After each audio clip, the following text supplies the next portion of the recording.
Hello, and a very warm welcome to all of you joining us remotely this afternoon for this live-streamed event, which is the first of two GSF events with an American theme, which we're hosting today in the light of last week's presidential election.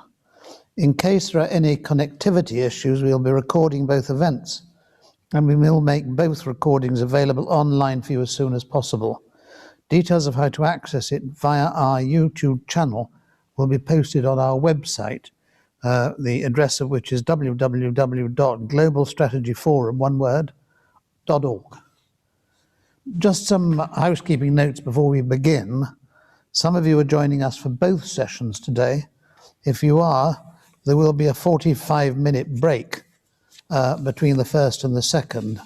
That'll start at 1:30, and then you'll need to log in again at 2:15 promptly with a second set of Zoom joining details, which you should have received already in your confirmation email. We'll be tweeting the event on GSF's Twitter account using the hashtag GSF Events Day. So do follow us if you would like to and join in on Twitter too. Turning to our first event, I'm delighted to have with me Sir Peter Westmacott, and joining us from the United States, Secretary Chuck Hagel. Very distinguished panel indeed. Secretary Hagel, of course, has served at the highest levels of government during his career. He was United States Secretary of Defense from 2013 to 2015 during Barack Obama's presidency, and of course, perhaps even more relevantly, during President-elect Joe Biden's vice presidency, and Senator from Nebraska from 1997 to 2009. And I'm delighted he's also a member of GSF's advisory board, and I'm very much looking forward to hearing his thoughts on the events of last week. Sir Peter Westmacott served with great distinction as British Ambassador to the United States from 2012 to 2016 after an outstanding career in the diplomatic service, which included also serving as British Ambassador to Turkey. I cannot think of two more expert minds today to unpack the results of last week's election, the way it played out and its broader implications, not only for the United States, but also for the world, and of course, as we approach the final stages of the Brexit trade negotiations for Britain as well. I might add that Peter very ably gave a lecture for us 4 years ago, immediately after the November 2016 presidential election, a result which you will remember ran very counter to the pollsters' predictions, a little like the present one. And I'm particularly delighted that after that experience, possibly in spite of that experience, he has agreed to return today to discuss the outcome of this election with us. I'm going to ask each of them to talk to us for about 5 minutes or 6 minutes or so in order to sort of set a scene. And then, first of all, I'll ask Chuck Hagel to do that, and then Peter Westmacott. And then we'll have a round table conversation, and I will include as many of your questions that you send in as I possibly can. On that note, please do use the question and answer function to submit any questions for consideration. And as I say, I'll put as many of them to our speakers as possible. So to start with, I'm going to ask Secretary Hagel if he'd like to sort of set a scene for us. Chuck. Michael, thank you very much. And good to be with both you, Michael, and my friend Peter Westcott, to see him again, see both of you again. I noted that it was about a year ago, right now, that I was in London and had an opportunity to see some of you and spend a little time in the House of Lords and Parliament, which I always enjoy and appreciate the time that you gave me. So it's good to be back with you, but I'll look forward, and I think we all will when we can see each other face to face. Let me begin this way on what happened here in the United States last week. First, we had a presidential election, and that election has produced not an official winner, but an unofficial winner that most people are accepting, most media institutions are accepting, and I think most in the general public and the public sphere, public officials are accepting. There are some, beginning with President Trump, who claims that the election was fraudulent, that he won the election and the Democrats have stolen it and attempted to do that. I think it's important that we review a little bit prior to the election. Over the last few months leading up to Election Day, November 3rd, President Trump continued to hammer on a theme: the only way I can lose is if the Democrats steal the election. And hence, he set a framework, surely for his supporters, on how to judge the outcome of that election. And he continued to say that if I lose, it'll be because the Democrats stole the election. So that's the mindset of many of the Trump people now in the United States. And because the president of the United States, even though he's voted out, is still the president of the United States until January 20th of next year, he still has all the powers of a commander-in-chief. And so he's using not only the government powers that he commands, but also private institutions and private attorneys to challenge the outcome of the election. My own personal opinion is that there will be recounts in certain states. That's not new. That's not unusual. We have by law, if an election is within a certain margin, if it's that close, then the loser or the perceived loser has the right, legal right, to ask for a recount. So there will be some recounts of the states, like I suspect Georgia, and there'll be some others. So that's not new. So we're going to have to wait until those recounts take place legally. And then after the recounts, the certification of the winner takes place. Now, in the meantime, and how long that goes, by the way, I don't know. You all remember the year 2000, the Bush-Gore election, when it was about 35 days before it was finally decided, and it was decided by the Supreme Court. I doubt if the Supreme Court is going to be in that decision-making situation this time for a lot of different reasons. Mr. Biden leads in almost all the swing states, and I just don't see the evidence. I don't see the dynamics in play that it would end up at the Supreme Court. But that's not for me to say. We'll let the process work out. Now, in the meantime, Joe Biden is off and running as the president-elect, has formed his transition team. That transition team has been working over the last few months in anticipation of Joe Biden winning. And that's not new. All our presidents do that. Be prepared to assume the office of the presidency, because if you win, January 20th, all the problems and all the issues are yours. So you've got to step into it, and you've got to step into it with a functioning administration. You don't have to have it all done, but you've got to have the main characters in place. So that's what Biden is doing now. As you know, he addressed the nation yesterday regarding the coronavirus. He introduced a new coronavirus task force made up of doctors and scientists, which he's talked about. You'll see more of that coming this week. I suspect by the end of this week, President-elect Biden will announce his new chief of staff, his new national security advisor, probably some others. And then I think in subsequent weeks, you'll see him roll out more of those names and more of those people. And again, that's not new. All our president-elects do that. They have to do that. As to the mood of the people in this country, I don't think it's too different from what we all expected or what you would expect watching this, observing this from the UK.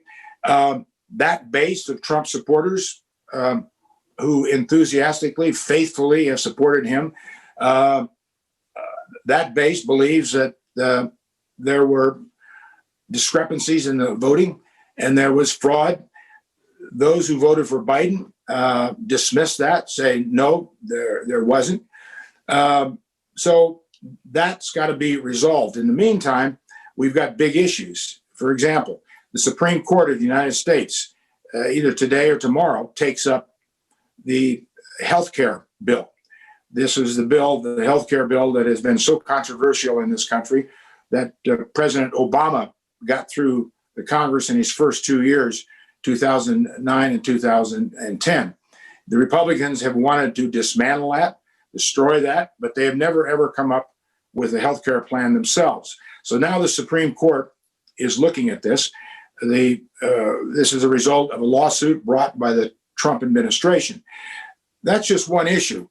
How that comes out will be a very significant determinant of how things, I think, are going to go in this country, depending on how the Supreme Court rules. I don't know how they're going to rule, but the fact is Donald Trump has been able to name three Supreme Court justices out of 9 during his 4 years in the presidency.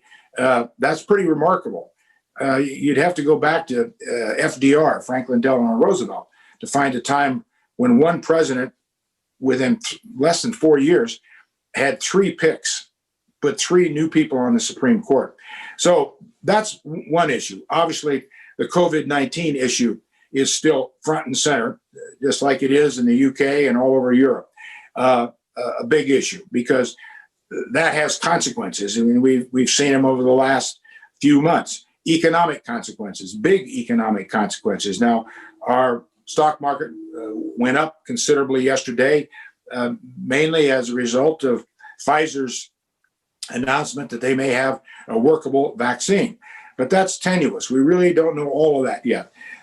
So the markets are going to bob up and down. I think you're going to see America bob up and down for a while until this thing is resolved in the courts. The courts saying, no, there was no fraud. That's it. That was the count. Now, where does that place national security and foreign policy? Well, America has to keep moving. We keep going. We keep governing over here. We have relationships. We have responsibilities. We have all the full basket of foreign policy issues and security issues that we had before the election. That doesn't stop.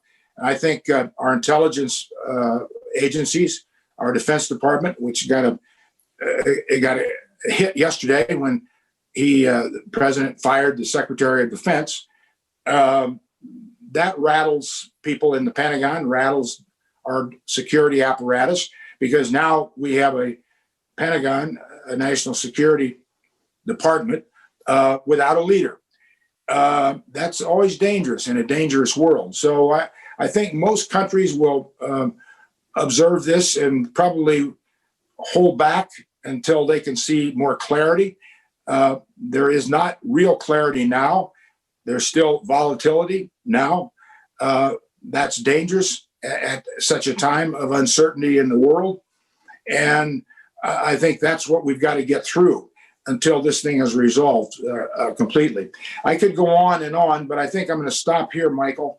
And that way, your people, your team over there, whatever questions they've got and whatever additional comments Peter's going to make, and I'd be happy to respond to anything. So thank you. Well, thank you very much, Chuck. I think it's been very useful, and we'll certainly revisit a number of the points you've raised, if not all of them, over the next 3/4 of an hour. I'm now going to ask Sir Peter Westmacott if he'll also say a few comments to introduce this debate. Well, given that Chuck has set the scene so eloquently, I don't think I need to talk very much about what's happened on the United States side. I think it's probably more use if I talk about how things look from here. The only thing perhaps I would add to what Secretary Hagel has said is that as the rest of us look at what's happening in Washington and across America, we are rather waiting to see how it all finishes. Of course, they're still counting the votes in a couple of states, particularly in Arizona and Georgia. Looks as though President-elect Biden, as I think we can now call him, is going to win in those states as well, but it's not yet a done deal. And it looks as though there will be a number of legal challenges led from President Trump and those around him to try to ensure that he does not become the president. There are members of his family who seem to be saying, listen, Dad, it's time to go. And there's talk of him withdrawing with a view to running again in 2024. That's been in the media quite a lot. And that may well be something which he's got in mind. But we don't know how things are going. And what it is already clear, though, is that during the transition period, which is normally lame duck, this is going to be a pretty active president, putting in place a number of things that he cares about, whether it's firing members of the administration or whether it's applying additional sanctions to Iran, which is something that he announced yesterday, or whether it's making a number of other moves, possibly even pardons that he might do in advance of lawsuits that could be brought against members of his family or his supporters and so on in the future. So I think there's quite a lot of scope for uncertainty between now and the inauguration of what I assume will be the next president on the 20th of January. So I think we here are watching that with a degree of uncertainty, just like people in America are.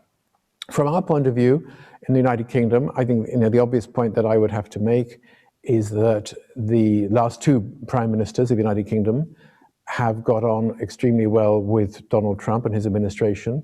He was very quick to say when he was elected at the end of 2016 that it was thanks to Brexit, in part, that public opinion in America voted for him rather than for his opponent, Hillary Clinton. He has been a supporter, at least in language, if not necessarily in action, because it's not up to him, of Brexit. He's talked a lot about the United Kingdom having a free trade agreement with the United States of America once we've left the European Union, single market customs union. More talk than action, because that didn't go anywhere during his first term. I don't think it was ever going to go anywhere, partly because trade negotiations are in the domain of Congress, partly because they always take years to sort out, and partly because I don't really see how the United Kingdom could have negotiated a bilateral agreement with the United States until we'd sorted out our future trading relationship with the European Union, from which we are withdrawing. So all that is still to be seen. But given that there was this relationship between, first of all, Theresa May and Donald Trump, and of course she was the first person in the Oval Office and invited him on a state visit as soon as she met him, and Donald Trump came here twice, received by the Queen and so on. And then Prime Minister Boris Johnson, obviously getting on very well with Donald Trump, almost sort of similar characters in some respect, clearly got on very well. And it was generally felt that he would like to have seen a second term. Be that true or not, I do not know.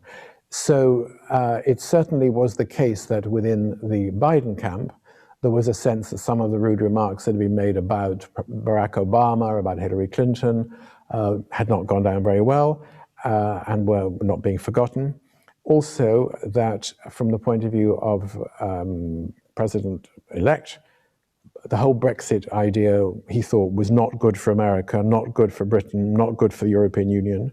And there have been a number of remarks from people in the Biden team saying essentially, look, Britain, of course, extremely important, close ally, but we're going to be looking to our interests in Europe. That means talking to Berlin and in Paris and looking at the European Union collectively.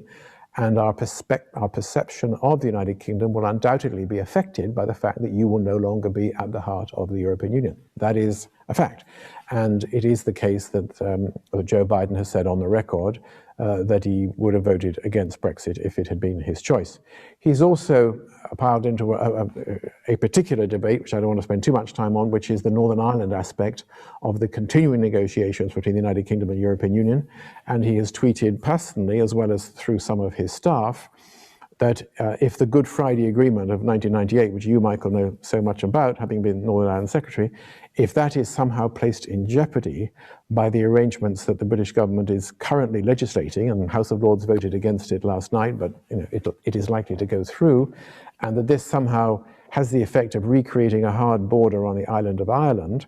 Hopefully it wouldn't come to that if there is a deal between Britain and the European Union, but if there is no deal, then there could well be this internal market bill with changes to the current arrangements on Ireland taking place. That is something which the President-elect, who is very Irish-American, he's also quite British, but he's Irish-American Catholic, as he used to remind me endlessly when I was his next-door neighbor in Washington. He would take a pretty dim view of anything which upset the present arrangements on the island of Ireland. And I think we have to keep that in mind. Looking forward, I think that it's not the case that the British government's negotiating tactics for the remaining weeks of 2020 while it sorts out Brussels are directly linked to whether or not we get a free trade agreement with America. I think that's a separate issue. A free trade agreement, as I say, would take a very long time. It doesn't actually alter a huge amount to the economic relationship between Britain and the United States of America. But I think that the fact is that if we end up with no deal with Brussels, I think that it's going to be harder to negotiate a really comprehensive and useful free trade agreement with the United States administration, the United States Congress. And I suspect that the incoming administration will be looking at us somewhat askance, as if to say, well, we understand that British people have voted as they did, but did you really have to have that hard a Brexit, so different from the one that was promised back in the time of the referendum campaign in 2016? Question mark. Last thing I would say, and then let's get into a discussion, is that I think on a lot of the foreign and security policy and the international issues that are on the to-do list of the incoming president, there's a huge amount where Britain and the United States really should be working closely together. Strengthening of NATO rather than withdrawing from NATO, which is what Donald Trump was talking about, coming up with a way of standing up more robustly to Russian bad behavior, addressing a number of the issues in the Middle East, which is at the moment kind of calm, but there's a lot of issues unresolved. And of course, the United Kingdom, along with the other permanent members of the Security Council, was a signatory with the United States of the nuclear deal with Iran, which Donald Trump tore up, and which, in my judgment, was a useful means of stopping Iran getting nuclear weapons, and that risk is back out there. And then clearly, this is an administration which will taking, I think, a more robust line towards the rulers of countries like Turkey and Saudi Arabia than Donald Trump has been doing. Indeed, they've indicated that. Those are countries with which the United Kingdom has a great deal to do. Climate change, multilateral organizations, future of United Nations, the World Health Organization, World Trade Organization. The fact is that the Biden administration is likely to be much more multilateral, much more collegiate, and I think more instinctively keen to work with allies and less unilateral, less America first, even though it will be addressing many of the very real anxieties that made 71 million people still vote for Donald Trump. It will be instinctively keen to address all those questions with allies rather than on its own. And that, I do think, means that we can really look forward to a very productive relationship. But as I began by saying, it'll be a little bit complicated at the beginning for all the reasons that are out on the record and which I touched on just now. So I think with that little introduction to what does it all mean for the bilateral relationship with the United Kingdom and a little bit the Brexit negotiations, let's get into the debate. Thank you very much, Peter. Again, a whole series of subjects you've raised, which we may again touch on during the course of the debate. One of the things that interested me about this election was, after watching American politics for a long time, was the size of the turnout. It was the biggest vote, I think, ever recorded in America, not only for President-elect Biden, but also for President Trump. And I wonder whether, particularly you, Chuck, whether you see this as having changed the nature of American politics and American democracy. In a sense, it seems to be much more participatory than it's ever been before. Well, I think one of the things that happened and developed to produce that record voter turnout on both sides is, over the last 4 years, America has been a very politically polarized country, bitterly divided. We have paralyzed our government. We've paralyzed our Congress. We can't get anything done. To give you a good example, when I first got to the Senate in 1996, we passed budgets every year, and that was part of our responsibility. This Congress, this president, the last president, haven't passed a budget for years and years and years. We live on continuing resolutions. That's a terrible way to run a government, terrible way, irresponsible way to run anything. I use that as an example of how polarized and partisan our country has gotten.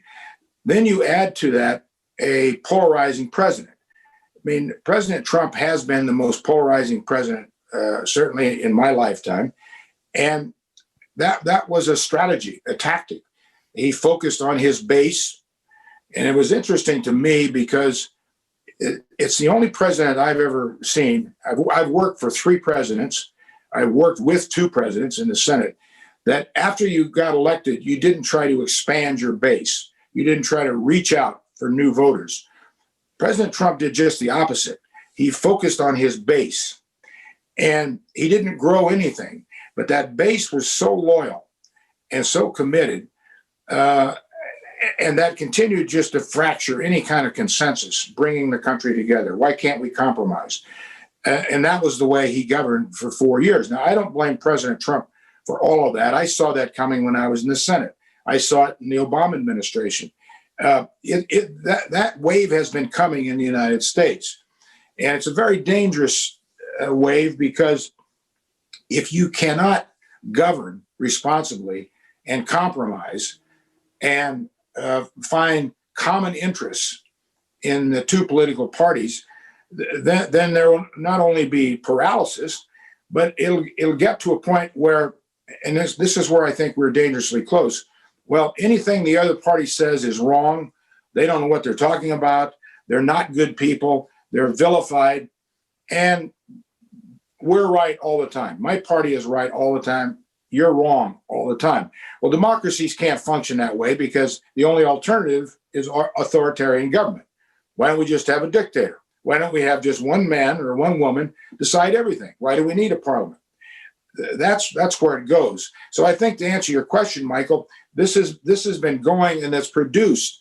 I think all of that has produced a record voter turnout, because of the intensity in this country, which I've never seen before. The intensity of people on both sides to either make Trump stronger and give him more authority, or to get him out and go back to a more traditional type of president and a more traditional type of governing, and try to bring this country together. That would be my answer to the question. Peter, any comments on that?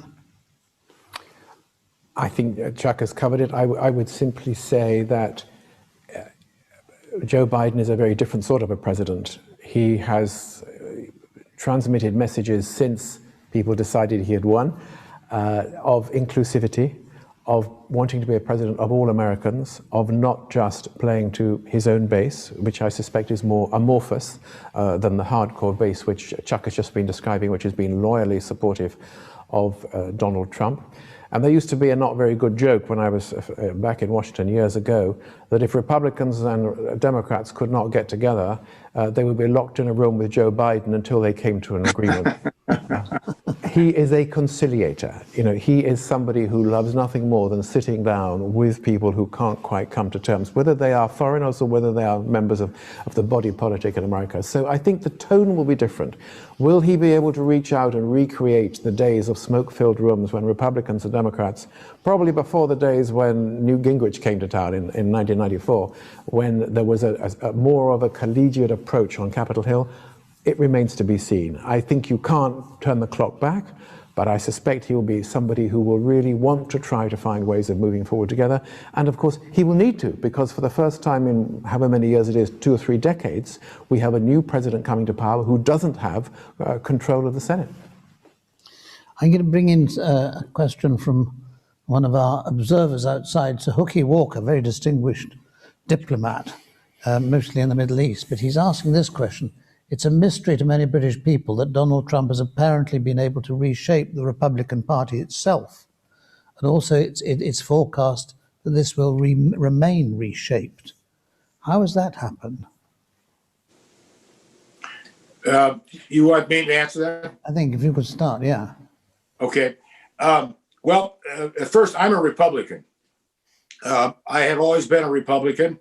First vote I cast in my life, I was sitting on a tank in the Mekong Delta in Vietnam in 1968. I've run as a Republican for the Senate. I've worked for 2 Republican presidents, so I'm a Republican. Now, I'm not sure what that means today. The Republican Party today under Donald Trump is not the party that I started with. It is not the Republican Party that I served in the Senate with. It's a different party. And I think to answer the question, what's happened is that party affiliations have loosened over the years, both Democrat and Republicans. And one of the main reasons that's happened because of big money, because of almost uncontrollable amounts of money and unlimited amounts of money now flooding through the system. And if candidates, Democrat or Republican, have access to that money outside a party structure, then there's no need in some ways for a party. I mean, the party discipline that used to be there, it wasn't 100% discipline, but you had some discipline, is pretty much gone now. And you have a different kind of politics today. Certainly Donald Trump broke that. He absolutely broke that. And he brought a new politics into office and injected that into what is known as the Republican Party today. What my guess is the Republican Party is going to have to go back and they will do this internally, review what happened. Why did Donald Trump lose this election? And go through all of that, because demographics are changing in this country. They are changing rapidly, and they do not favor Republicans. Minorities are going to be the majority in this country by 2045. So every way you measure or calculate politics in this country, demographics factor into that, and they do not favor Democrats. Republicans are going to have to make some adjustments. Democrats, on the other hand, they're not completely unified either. As you know, during the Democratic presidential primary, you had the far left candidates, Elizabeth Warren, Bernie Sanders, others, who are pretty far left outside much of the body politic thinking. And I think they're going to feel more empowered today than ever before. So the Democrats are going to have a challenge, Biden specifically, in managing all that. And I suspect what that's going to lead to, in a very interesting way, is a new governing coalition that Biden will try to strike up with Republicans. He'll need Republicans. He's going to have Republicans, and he's going to have to reach out. And as Peter noted in all of his comments, and he's watched Joe Biden. I've known Joe Biden, worked with him for 25 years. I've been all over the world with him, know him very, very well. He is a conciliator, as Peter said. He's a guy who reaches out. He builds coalitions. He compromises. He tries to work with everybody. He listens. I think that will be to the advantage, by the way, of the Republicans as well, because the Republicans are going to have to start showing some achievements, which they've really had none under Trump. All of Trump's achievements, so-called, have been what Peter noted in pulling America out of things. I mean, pulling us out of the World Health Organization, out of TPP, out of the Paris Accords on climate, out of the Iran deal, essentially isolating America, sanctions, tariffs on our allies. You can't sustain governance that way. And I know that's why we have our allies and nations all over the world very concerned about where America is today. Where is America going today? Is America going to continue to be there with NATO, with all these coalitions of common interest that we all built after World War II to produce a new world order, a liberal world order, whether it's trade, whatever it is. So I think your question factors in all those different dynamics. Thank you very much. I slightly broaden it from the election itself. One of the things that concerns me is whether we're going to see sudden changes of direction, particularly in terms of foreign policy. You know, we've got at the moment this gradual withdrawal of the United States from the Middle East and further beyond, which has been going on for some time. Is that going to continue, or is it suddenly going to reverse? What implications will that have for us, because we're involved in all that as well? If you look back at the days when Joe Biden was the vice president, he was in fact one of the more reluctant warriors. He was opposed to military action in Libya. He was opposed to Iraq way back. and he had pretty severe doubts about surge in Afghanistan and Iraq, even though he was the point person for President Obama on Iraq for 3 years. So he's a very cautious statesman when it comes to overseas involvement. Partly, I think, for the same reasons that President Obama was cautious. He always liked to say, I can see how I get in, and I can send 200,000 American troops tomorrow to country X, but tell me how I get out afterwards, leaving things in better shape than I found them. And that was often the lack of an answer to that question was why he was often so reluctant. And I think he's similar in that way. On the other hand, I think that the president-elect is somebody who has passionately and for many years tried to find a two-state solution in the Middle East, for example, will not be picking up the Jared Kushner plan, which was very much one for Prime Minister Netanyahu, rather than one which took account of Palestinian interests, although it didn't get rubbished as much as it might have done, and not very long ago, by other countries in the Arab world. I suspect he will look again at that. And as I said before, even though it is not easy, and even though the Iranians are going to have to make a certain number of moves, I think, to make the politics more acceptable, he will want to put back something resembling what we call the JCPOA, the July 2015 nuclear deal. It can't be quite the same for a lot of different reasons, but I think he would want to reconstruct that. And I'm sure he will want to get engaged in attempts to lower the tensions between Sunni Arab countries and Shia Iranian, or the Shia Crescent, which is now stretches way beyond Iran because of a number of things that have happened through Iraq, into Syria, into Lebanon, and which has caused a great deal of concern in the Arab world. At the same time, it was striking to me that when people were looking at the very interesting agreement between Israel, United Arab Emirates, now Sudan, of creating an understanding between Israel and certain Arab countries, Saudi Arabia maybe not far behind, there was talk that this wasn't just about everybody getting together because they hated Iran. It was also a concern about Turkey, who has been moving in a direction of a kind of neo-Ottoman caliphate. I simplify the language. That's not quite how President Erdogan would use it, but it certainly has bothered a lot of his Arab neighbors. It's bothered Israel.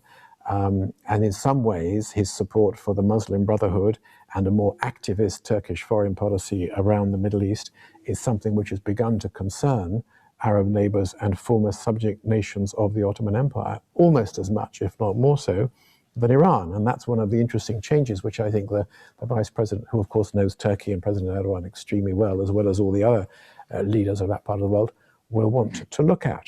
I think he will want to be looking at China. One of the things that President Trump rightly did was remind the world China has been eating everybody else's lunch, that it's had a very good run as a kind of developing country without really being a developing country, but with all the benefits of that.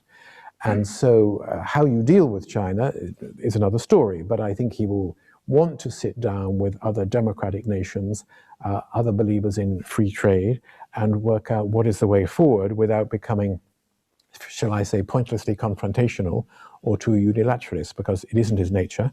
And that is why engaging with a lot of other countries, including ourselves, but also other major European countries, will, I think, be high on his agenda. Thank you. I've got one question coming specifically for you, Chuck, from Ming Campbell, Lord Campbell of Pitt and Weem, who used to be the leader of the Liberal Party in this country. He asked, if you were President-elect Biden, how would you respond to the issues raised by the Black Lives Matter movement?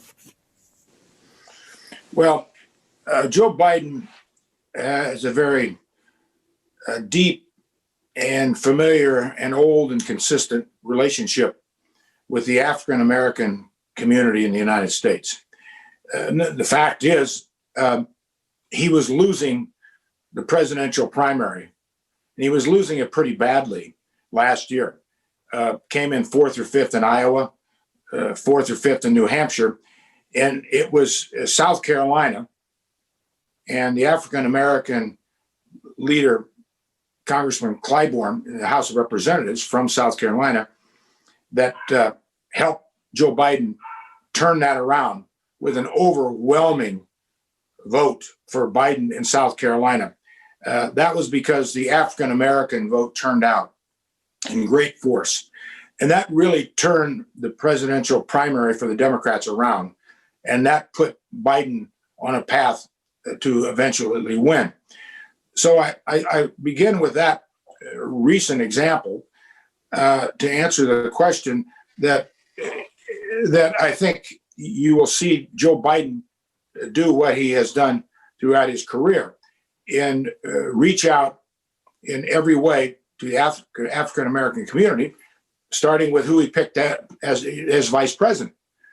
Kamala Harris. Her father was a Jamaican and her mother was Indian. And so you'll see in his administration a number of African Americans. He will listen and bring African American leaders into the White House. That's who he is. That's what he has done. His 8 years as vice president, 36 years in the Senate.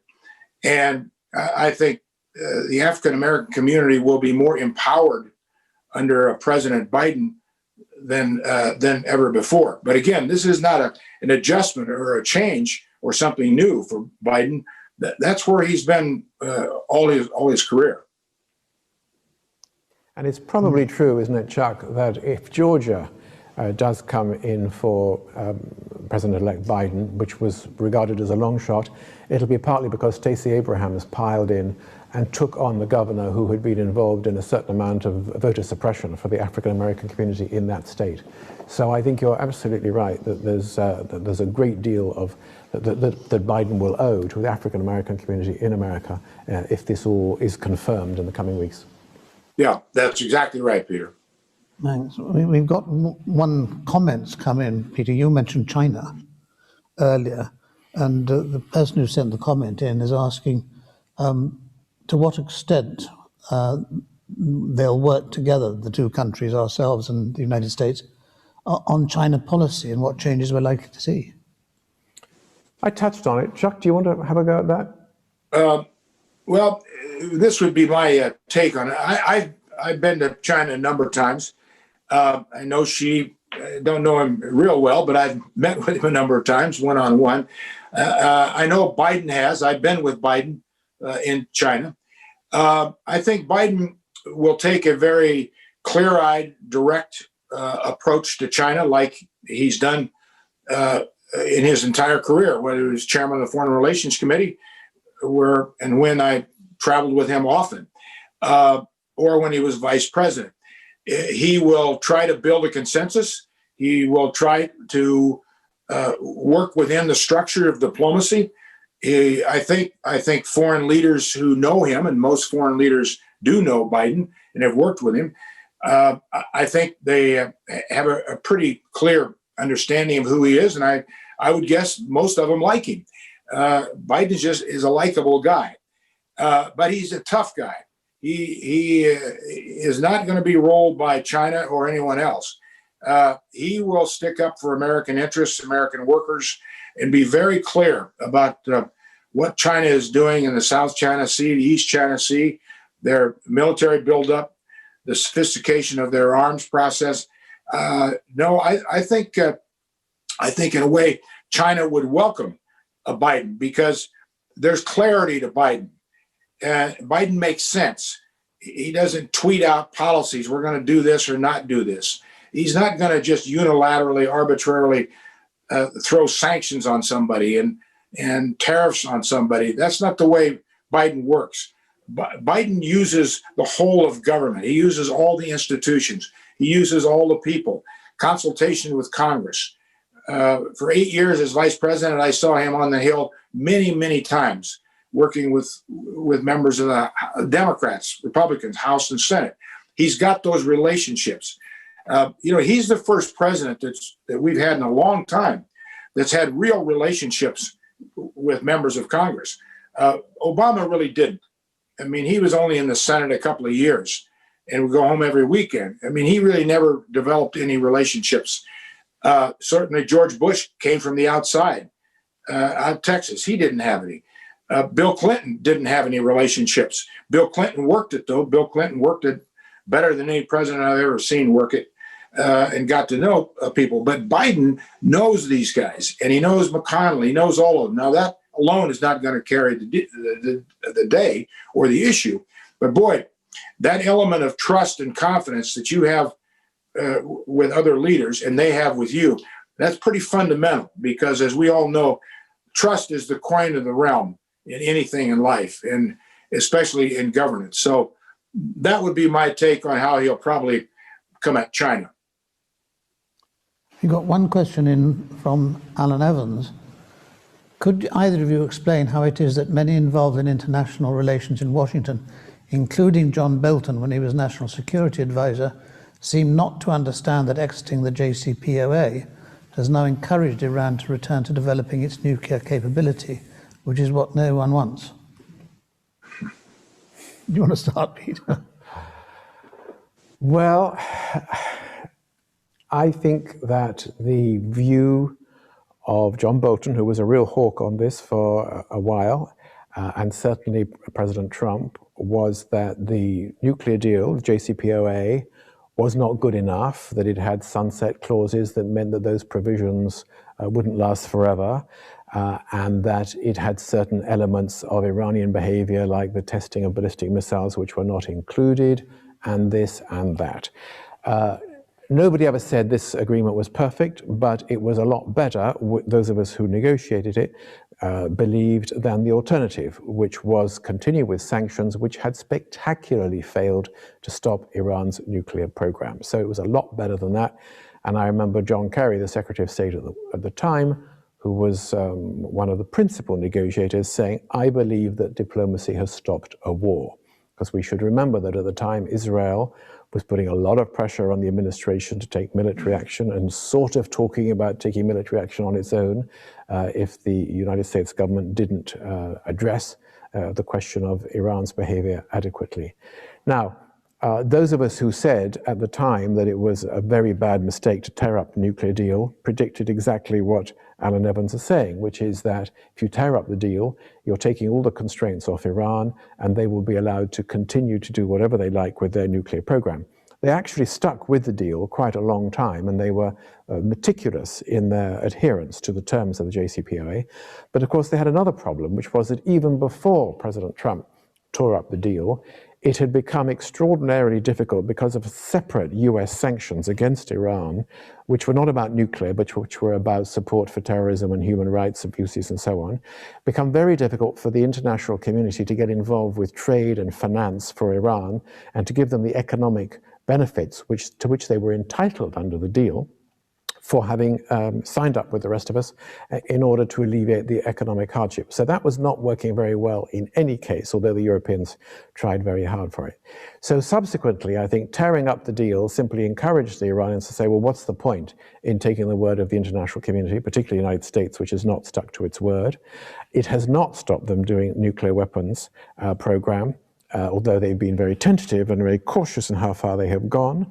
And the policy of maximum pressure, which is what was advertised by President Trump, Secretary Pompeo, all it's really achieved in doing is giving the people of Iran a much harder time and consolidating the position of the hardliners who are in power in Iran and who have much more interest in staying in power, where some of them make a great deal of money from the black market created by American sanctions, rather than pursuing the best interests of the people of that country.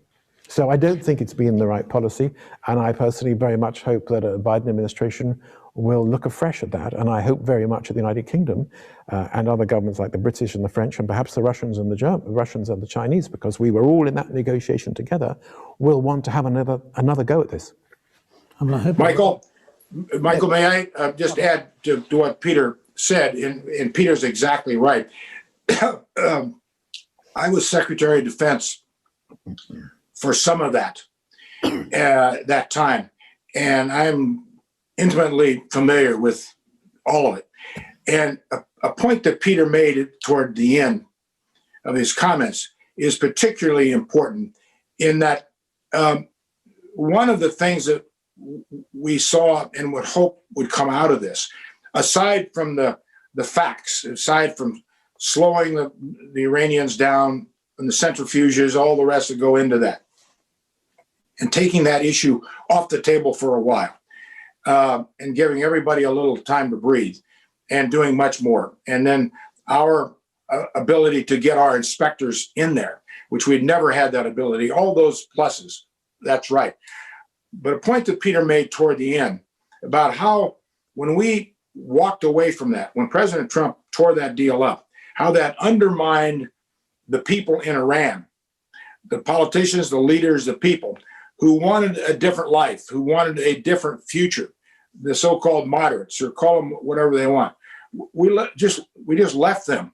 And what happened was the right wing of the Iranian government, the ones that have caused so much trouble, it empowered them to do more.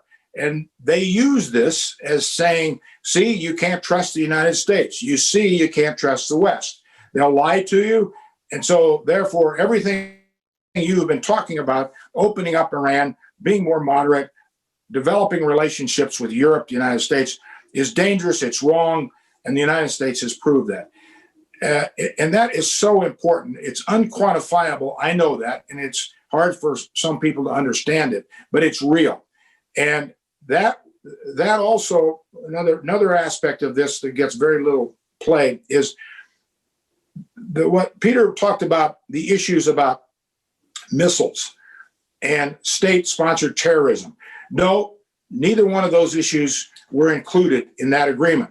But what it did do, and what we all hoped it would do, is develop some trust and a process. So if we could work this deal, then let's move on to the next set of challenges. Missile proliferation, state-sponsored terrorism. And that's the way you do things, the way you develop trust, and the way you develop interest in countries. And Trump, I don't think, ever understood that. I don't think any of the people he had around him ever understood it. And I think he did great damage to our country and to the world. And I look for Biden to move very quickly into putting that deal back together. As Peter said, it won't be the same, but Biden understands how important that was. And I think that will be one of his first priority items in foreign policy. I'm going to move now to Russia. We have a question from Mike Maiden. Do the speakers think that President-elect Biden will be minded to devote effort to pursuing a new basis for dialogue with Russia, or will he opt for a policy of containment? Who'd like to go on that, Peter? I'll make a brief comment, and I'm sure Chuck will have a lot more to say. I think that the main difference will be that President Biden will be much readier to call out the Russians for bad behavior in a number of different areas than President Trump has been for whatever reason. I think that whether it is bad behavior in next door Ukraine or towards the Baltic states, whether it is cyber warfare, whether it is directly interfering with the democratic processes, not just in America, but in Britain, in France, in Germany, the sowing of dissent, the undermining of confidence in such a thing as truth and reality, creating a kind of fictional world where truth is whatever you want it to be. All this seems to me to have been part of the Russian strategy, and in many respects, I'm sorry to say, facilitated by the Trump approach to politics and to campaigning and to holding rallies where all sorts of nonsense is put out there, some of which in line with what Russia would like to see. I think that President Biden, who is a principled person who believes very strongly in democracy, will have a very different approach to that. How exactly will he deal with President Putin and the Russian government? I do not know. He certainly won't be rushing to have Russia readmitted to the G7, which was one of President Trump's proposals to recreate the G8.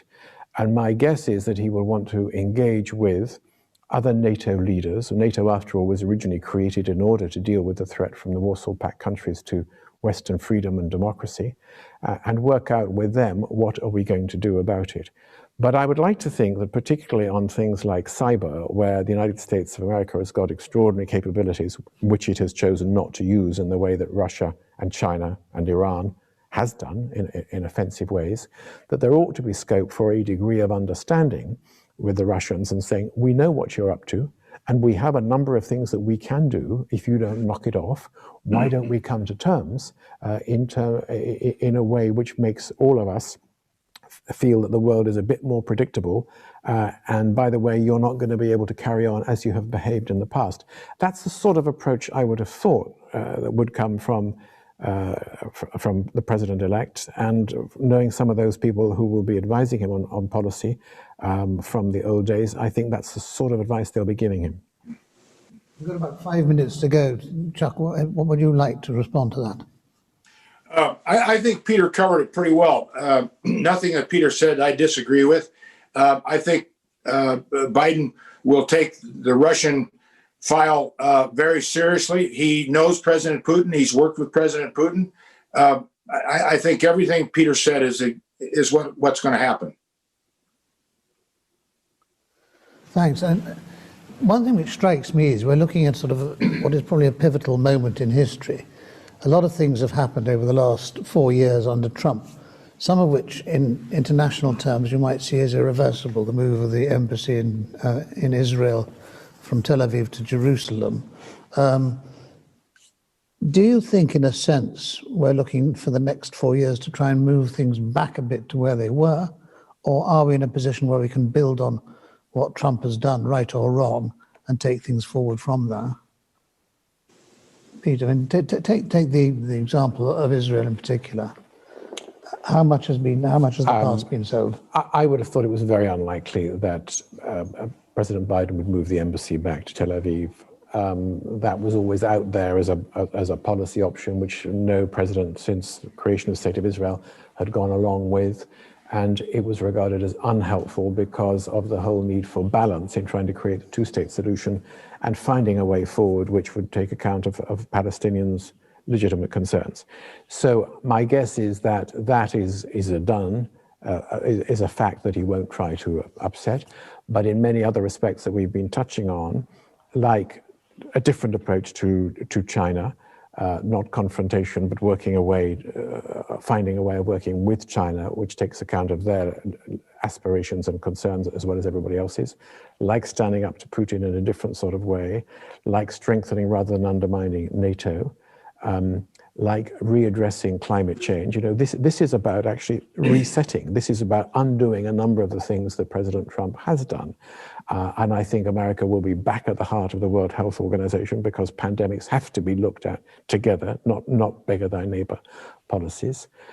Some things that he's done, I think the new trade agreement with Canada and Mexico will stay there. And in many ways, it perhaps is better than what we had before NAFTA because it takes account of new realities. You know, there are certain things that he's done like that, which are fine. I would guess, and he's said as much, that in domestic policy terms, not really my area, but I think he will want to go back on some of the tax cuts for the very wealthy and the hedge fund people and the real estate people in the United States, because he is a man who believes in a degree of social justice without going down a kind of socialism route. So there are several things which an incoming president will want to address. The only thing I would say is that it won't be that easy because he hasn't got the Senate. He has still got the House of Representatives in the hands of the Democrats. And of course, there are midterm elections coming up in just 2 years' time, so time will be short.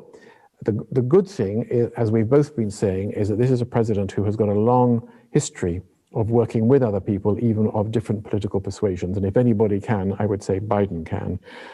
But at the international level, yeah, there are a number of things that can be reset, but there are some realities which we have to accept that are there.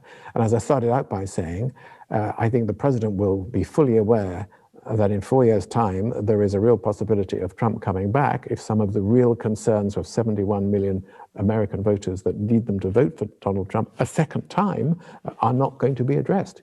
Those cannot be ignored. Okay.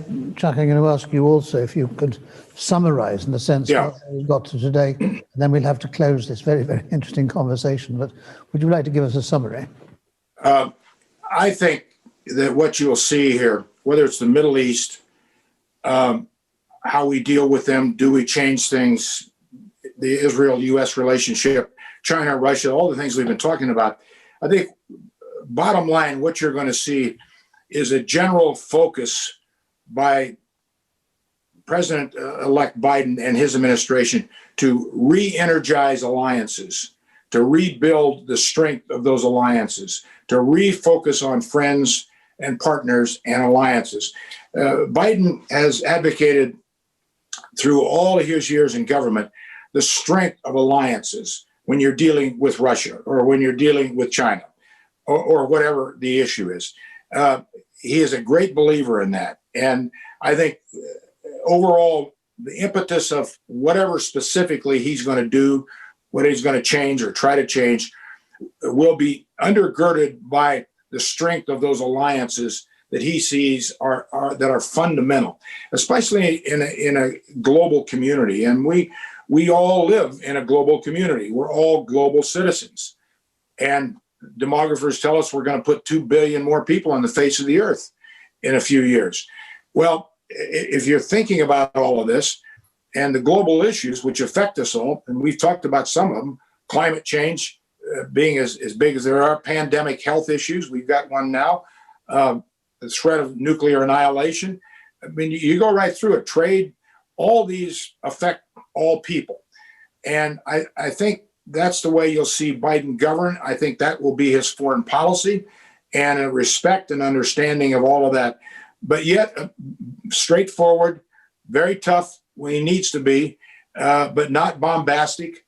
So, I mean, that would be in summary form here, Michael. You take the things that Peter has said specifically and what I've said, I think that's the way I would summarize what kind of a foreign policy you're going to see out of Biden and how that will affect the UK, all our oldest, strongest friends and partners, starting with the UK and then our European friends, Australia, and so on. And Biden won't make moves unilaterally without consulting with our alliance partners and our friends. And that will be a change, a big change. And I think it will be a welcome change for the world.